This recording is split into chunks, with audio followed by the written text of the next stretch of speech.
Hey friends, welcome to today's video. Today is going to be the greatest day of your life. People have been sending me the most beautiful greetings for the holidays, and I want to thank you for that. I want to share you with one of my favorites. Dear Douglas, this true story was originally published in the December 14th, 1982 issue of Woman's Day magazine. It was the first place winner out of thousands of entries in the magazine's My Most Moving Holiday Tradition contest, in which readers were asked to share their favorite holiday tradition and the story behind it. This story inspired a family in Atlanta, Georgia to start the White Envelope Project and Giving 101.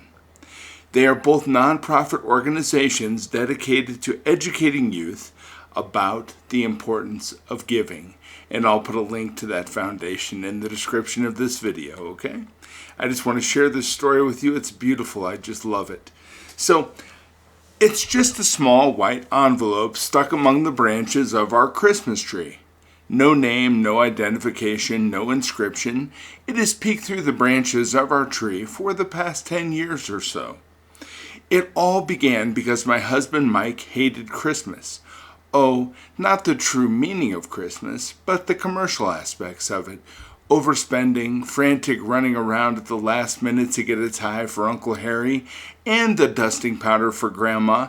The gifts given in desperation because you couldn't think of anything else. Knowing he felt this way, I decided one year to bypass the usual shirts, sweaters, ties, and so forth. I reached for something special just for Mike. The inspiration came in an unusual way. Our son Kevin, who was 12 that year, was wrestling at the junior level at the school he attended, and shortly before Christmas there was a non-league match against a team sponsored by an inner-city church. These youngsters dressed in sneakers so ragged that shoestrings seemed to be the only thing holding them together, presented a sharp contrast to our boys in their spiffy blue and gold uniforms and sparkling new wrestling shoes. As the match began, I was alarmed to see that the other team was wrestling without headgear, a kind of light helmet designed to protect a wrestler's ears. It was a luxury the ragtag team obviously could not afford.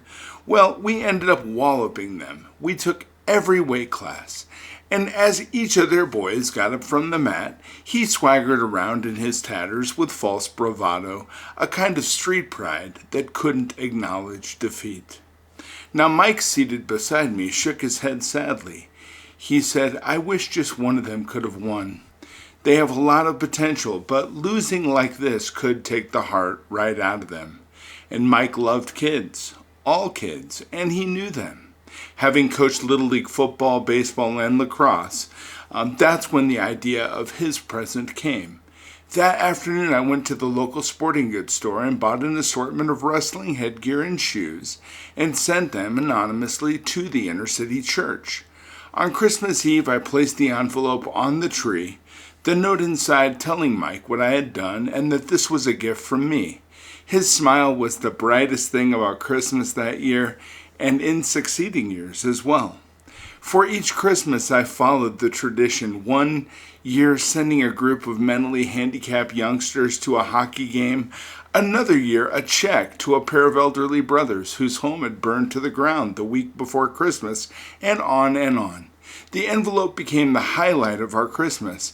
It was also the last thing opened on Christmas morning, and our children, ignoring all their new toys, would stand with wide-eyed anticipation as their dad lifted the envelope from the tree to reveal its contents. As the children grew, the toys gave way to more practical presents, but the envelope never lost its allure. The story doesn't end there. You see,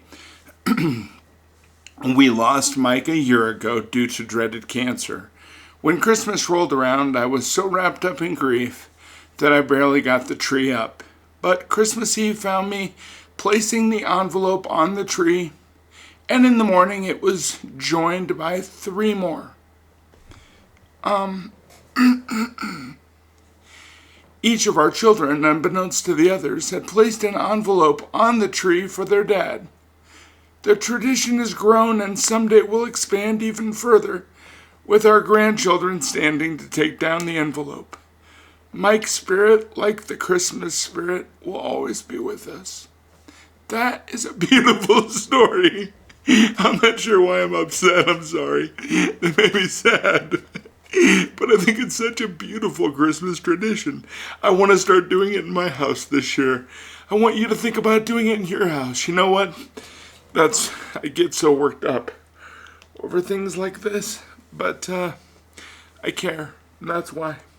So listen, I care about you. I hope you have a beautiful day. Think about this tradition for your family. It could be something you could do where instead of giving presents to each other, you give a beautiful gift to somebody else and then you put a note in a tree and everybody gets their own note and they get to open it up on Christmas and you can each see the beautiful things that you've done for others on behalf of each other. Care for your family and love them. That's what this holiday is all about. It's the most important part of Christmas, okay?